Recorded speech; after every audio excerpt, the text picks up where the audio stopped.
It's Two on the Aisle with me, Charles Gross, and Leslie Hoban Blake. Tonight, reviews of Ink, Tootsie, Beetlejuice, and King Lear. Ladies and gentlemen, welcome to Two on the Aisle. So we're going to start in England, and we're going to sort of end in England. Sort of, yeah. And we're just about at the very last dregs of the season. Yeah. So not that these are the dregs necessarily, but just that's the way you feel after There's some very nice stuff here. Well, very nice stuff here. You say it's too much of a good thing, but probably anyone who doesn't do what we do would be very happy to have that. Know. Somebody once said, "Be careful what you wish for." You know what? I still wish for it. I want to show this. Yes. Okay. Well, okay. I'm going to open with a really intriguing play, brand new, from England, but original. You know, I always love it when we get to talk about original work. And the play is called Ink. Yes. And ink, of course, is the term. It's for printer's ink, and it's about the newspapers in England in 1969 when Rupert Murdoch, this upstart from Australia, came in and redesigned a newspaper called The Sun and made it into a tabloid. A real, honest-to-God tabloid with bathing beauties in it and sensationalism. Totally, and everything that we've come to expect from Rupert Murdoch, basically. And or the National Enquirer, basically turned into the National Enquirer. I don't know if you quite want that for. And here is an insert that they had, which showed the sort of the style of the little girl and. You know, just not the way British newspapers were known to be. Now, this Rupert Murdoch is played by Bertie Carvel, who we remember as Miss Trunchbull in Matilda. He won a Tony for that. He's nominated. He's a lot thinner in this. Yeah, well, he's a lot less padded. And next to him, of course, you may recognize Sherlock Holmes. Yes, Johnny Lee Miller playing for the first time in 10 years on Broadway. Who really is the pivotal and main character in this show. I mean, Carvel's Murdoch shows up here and there, but it's really Johnny Lee Miller who turns the paper He's called Larry into Lamb, what it is. and he was he never got to be the editor of his own paper. He was a copy editor on a paper. And Murdoch walks in and says, if you do what I want, you can be the editor of this paper. And at times he out-Murdochs Murdoch. Yes. He basically shows Murdoch how to be Murdoch. He starts by being he doesn't really want to do it, but he realizes it's his only chance and they're never going to let him be. Because they're both, and they talk about, this is a lot about the class system, which we don't really understand, but they talk about it enough. You know, and it's the idea that they're both outsiders, and they didn't go to the right schools, and they're never going to get the jobs. There is to an extent something like that in America, but certainly not to the extent that you have it in England. But I mean, supposedly merit does get you somewhere in America, and it does occasionally actually happen. So less and less as time goes on, but nonetheless. So the show itself, the way it's set, it's set on a bunch of cabinets, and they're used as step ladders. They walk up and down the step, and in behind them, you know the way in the movies when the presses roll and you see that, they managed to make that happen on stage. It is such exciting staging. I love anything that looks original. Yes. The staging this comes from the Almeida Theater, by the way, directed by Rupert Gould, who gave us Charles III a couple of years ago, a wonderful play. And Bunny Christie, I have no idea who Bunny Christie is, but she did the scenic and costume design, and it's all the 60s costumes. Yep. And apparently Murdoch went to see the show, and he found it, for the most part, to be very authentic. Wasn't offended by it in any way? Apparently not. Okay. Well, but I don't think there's anything really here. I don't think there's anything that could offend Murdoch. I'm sure there is, but basically this is his story. I think he's proud of what he's done. So I don't think there's anything here that could offend him, because it's basically saying he took this down to the dumps paper, and he made it number one. Right, and he had Mr. Lamb, and he had his beautiful wife Jerry Hall on his arm when he went to see it. Did he? I'm just curious. I didn't. I guess I didn't read that far. Right. Well, but the play does take a serious turn, where one of the editor's assistant, an associate of Murdoch's wife, is kidnapped, and how the paper handles that. Right. And they played it up, and did that contribute to the woman ultimately being killed, or did it not? You really don't know, but the questions come, and Johnny Lee Miller gives a very intense performance. I liked him very much in Sherlock. Right. I would love to see him do Henry Higgins in My Fair Lady. I don't know if he sings, but that would be very interesting. Well, you don't really have to sing for Higgins. I mean, Rex Rex Harrison was not a singer. Okay, all right, we talked about but that before. But that's for another time. Yeah. It really, plus the people he gathers to help him, it's very ensemble. Well, what happens? And that's the team he puts together. What happens? The cast becomes 16 different characters as they go along, but it works, and it does. And it's beautifully staged. The pacing is great, and it's an original piece. And there is this urgency. Yeah. And you feel it. Yeah. And there's even a dance motif in the middle of it as they're moving, and I found that very refreshing. I really did. So I would give it a very high grade. I would give it a 4.5. I don't know if I go 4.5, but I'd certainly go 4 on it, and I certainly do recommend this play. It's from Manhattan Theater Club, and it's a short run. So if you're interested in serious theater that is also funny, but serious, there you go. Well, I don't think there's anything serious about our next musical. This is Tootsie, and all I have to say is toot toot Tootsie, oh my. This is a good old-fashioned musical comedy. You know how it starts? It has an overture. Now, I personally think... Give Charlie an overture, and he's so happy. except that it starts like on a very minor and kind of negative sounding, a much more ominous sound.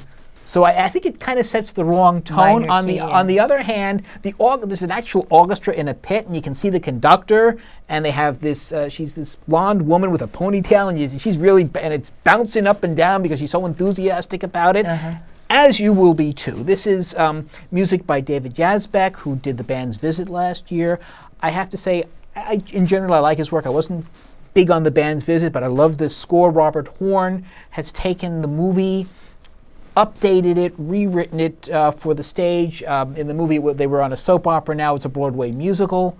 Really done, certain attitudes that we have nowadays that we may not have when the movie came out. It's set now. It's set in the present and reflects that, but mostly the changes are very good.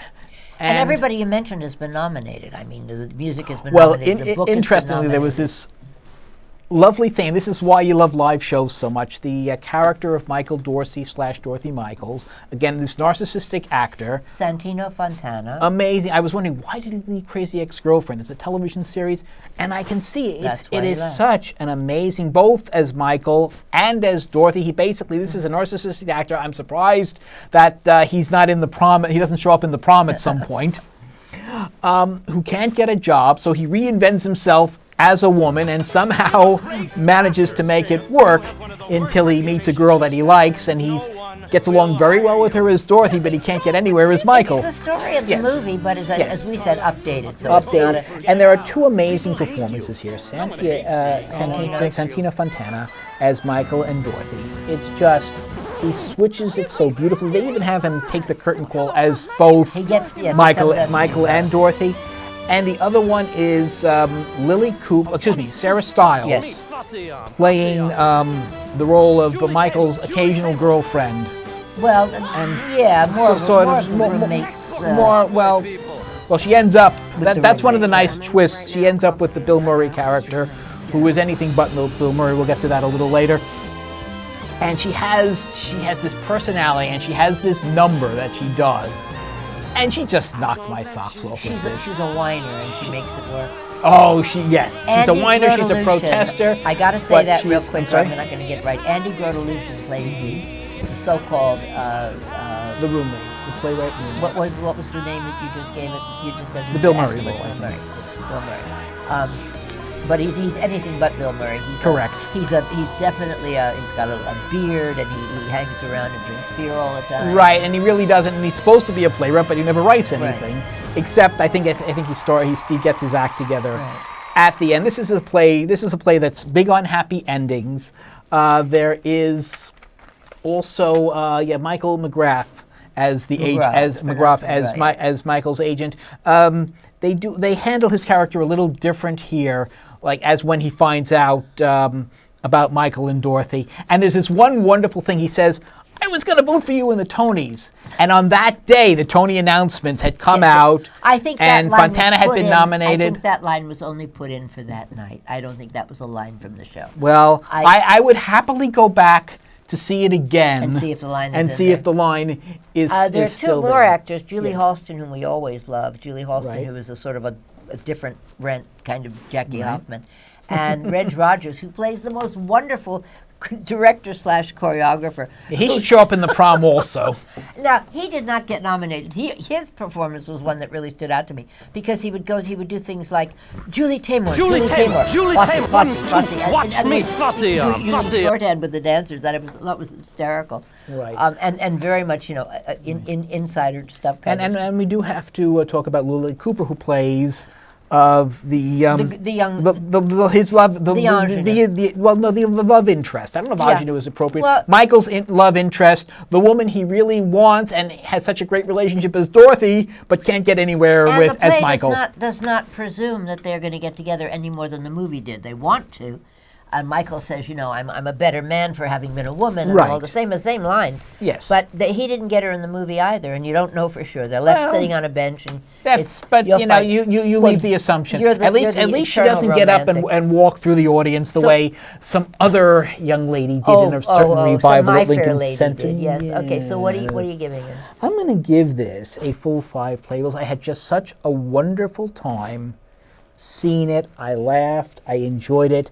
Everything to me just came together so beautiful. I would not be surprised if this will be David Yazbek's second Tony in a row. Tony's 2 years second Tony in a row. That's very possible, although I think it's going to go to Hadestown. But and we can argue this after the show. Mm-hmm. But Scott Ellis, we will. Scott Ellis directed. Yes. And it's both the book and the director are up for Tony. So what are you giving it? Right, Robert Horn. As So I you gave it 5. said, I will would give it 5. I would give it a 4.25. And I think we have to mention Dennis Jones. Did we mention his choreography? No, we didn't. Again, everything just comes together so Yeah. beautifully, and I really had a wonderful, Okay. wonderful time with this musical. Well, everybody needs one of those every now and then. Speaking of movies that have been made into musicals, Well, go to it, baby. That's mine. I'm yes, sorry, you that's are. mine. Okay, Yes, Beetlejuice. yes.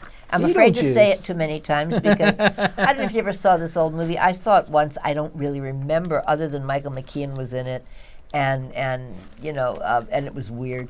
And well, Gina Davis was in it. who? Gina Davis. Oh, Gina Davis. I thought you said Jim Davis. I'm No. sorry. So here's what's happened. They've taken this movie, and the good things that they've done with it, because it wasn't a good movie to start with. It's a cult movie. So you either like the movie or you don't like the movie. It's a stupid cult movie as far as I'm concerned. Yes. But what they did was they started with the set. In order to make this thing work, they had to create a Bizarro set. And the Bizarro set by David Corns is up for an award, and I think it's going to win. And well deserved. That and Hadestown. Those are the two I'm not sure about. But it's and by the way, But William does Ivey- Hadestown have a dancing dead pig? I think he just gave away the best part of And the show. and a carnival house-like atmosphere. Yes, it does have a carnival. It's a reverse carnival. William Ivey Long, by the way, did the costumes for both Tootsie and Beetlejuice. So he's up for 2 Tonys this time around. Alex Brightman, Sophia and Caruso. Alex Brightman is a dead guy, spirit, Beetlejuice, who, if you say his name 8 times in a row or something, 3 times in a row, will come back and he will be able to. Well, no, he's already.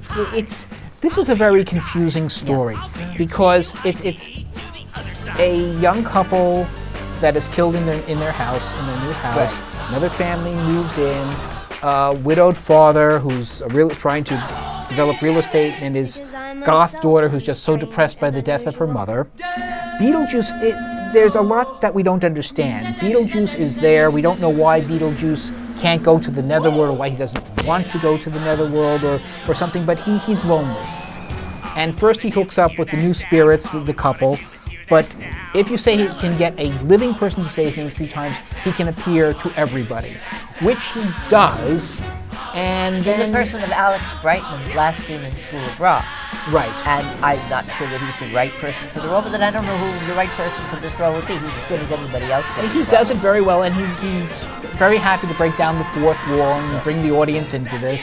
He does a good kind job of like of that. yeah, he's kind of like a stand-up comedian demon. Yes, he does that very well. Sophia Ann Caruso is a brand new name to me. She plays the girl, Right. and she's exceptional. She's really, really terrific as the goth, and then you find out what her problems are. Rob McClure, Right. who played Chaplin, if you remember, Rob McClure plays one of the dead people, and Carrie Butler plays the other one. Plays the wife, yeah, Carrie Butler, And they use- from who I remember very from Xanadu among other plays. Well, and we just saw her, and she was also in School of Rock. Yeah. And no, Leslie- she was in Mean Girls. But she was also at School Oh, of Rock. okay. She played the librarian. Okay, at I guess School of Rock. I guess once you play the Winter Garden Theater, you never want to leave because I- School of Rock was there too. Well, it's kind of like Beetlejuice. You can't leave.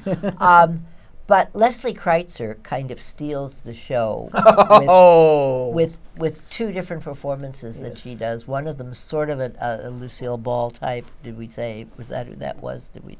I think did it's not. the wrong She's a play. life coach. She's She's a life coach, but she's also she runs the Netherlands. and she gets to do the banana song. You know, Hey Mr. Tallyman, which is from the movie. There are two songs from the movie. Hey Okay. Mr.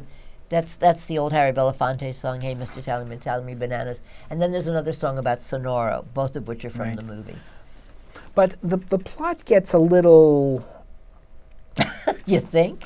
Well, it's confusing as to why things have to happen. At one point, they have the opportunity to bring Beetlejuice back to life. So they do so they can kill him again, so that he's gonna. It's convoluted. It doesn't make sense. And It's at just one you kind point of there are either 28 either- different Beetlejuices on the stage. either and just you is that what accept the it as plural this be Beetlejuice? Beetlejuice. Beetlejuice is. Beetlejuices, I don't know.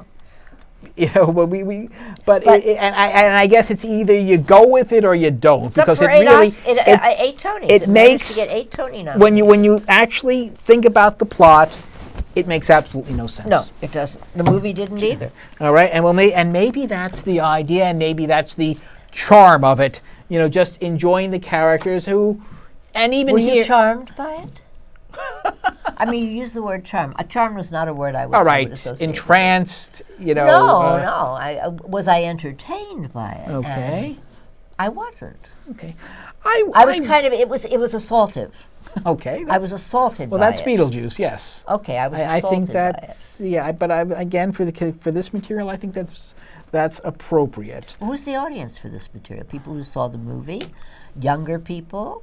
I mean, I don't think younger people today really would get any of the references. They wouldn't get the banana boat song and whatnot, except that they've seen the movie. So as an homage to the movie. I don't know if you have to. I don't think I think my daughter was there. She I don't think she's ever seen the movie. Okay. But I she, don't and she remember it enjoyed well it. But again, enough. she was questioning the plot. Yeah. And rightly so. It's not comprehensive. Right. But it can still be fun, and pretty much everybody gets what they're looking for in the show. Even Beetlejuice.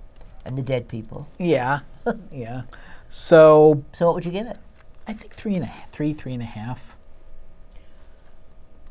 2.75. I'm not feeling like giving away these things are up for all kinds of awards. Let them get their awards. I have disagreed with so many awards that have been awarded over the Of years course, that of doesn't course, that doesn't mean anything. This goes into your. This goes into mine. Okay. Yes, I have mine at home. Brandy Cotton, see page 3. Oh. We don't have page 3, don't- but she's the one. So. That's as much as you get. Oh well. Okay, so But I also get. this is not Ian McKellen on the cover of this. This is not Ian McKellen. Get your finger away and let them see the Okay. picture This is because Glenda Jackson. it sure looks like Ian McKellen. Yeah. Doesn't look like Glenda Jackson in the play either. She's this very slight. She's King tiny. Lear. Yeah, Smallest she person on the she stage. is. This is King Lear, and I have to say, I'm not a big fan of the play, but this is the first time I've ever kind of enjoyed it. Well, see, now this really disturbs me because, Okay. first of all, here we go. Leslie's going to Yeah, pontificate. I was in I the was play, supposed to talk about this. and you're going to, but I was in Oh. the play, and I played Goneril. I played the eldest. You were the daughter. eldest daughter. in a production that had a real spine to it, that really took the Shakespearean play, which is very easy to read. It's the one they give to you in high school.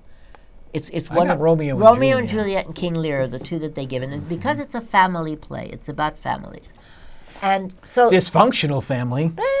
all families are dysfunctional. Some are just more dysfunctional than others. You know, that's the old all unhappy families, etc. Anyway, so we have Sam Gold, who comes along. Now, Sam Gold is known for liking to take the spine of a play. Sam is the director. Glass Menagerie, yes, thank you. He took Glass Menagerie, and he took everything off the stage and had them work against. They had a ping pong table or something to work with. So here he goes the opposite way. He puts it up into Trump Towers. Everything is gold and humongous and overdone and into this. But if you're expecting Glenda Jackson to talk like Donald Trump, you're going to be very disappointed. No. And it's a predominantly British cast, except for Jane Houdyshell. And it's both Glenda Jackson and Jane Houdyshell play male characters.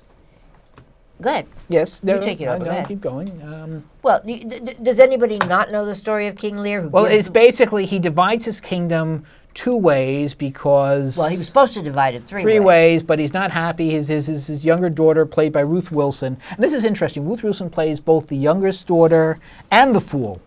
Because they're never on stage at the same time. Yeah, and it makes perfect sense. And she does well as both. I think the fool's a more interesting character. And they're also the 2 characters who tell him the truth, yes, which is interesting. Yeah. Right. And it's not, oh, Daddy, I love you, oh, Daddy, you're the best, And she says that, but she's just not going to go overboard. So he takes umbrage of that, casts her out, gives the kingdom to the other 2 daughters, decides to come and visit them with his entourage. And when you're a king, you have a really big entourage, apparently. And the daughters aren't happy about this. I mean, boy, talk about ungrateful daughters. Yes. I mean, you get a kingdom. Well, you think at least you let Daddy come over for a couple of whatever months. This is the play that gives birth to the line, how something is it to have, how sharper than a serpent's tooth it is to have an ungrateful child.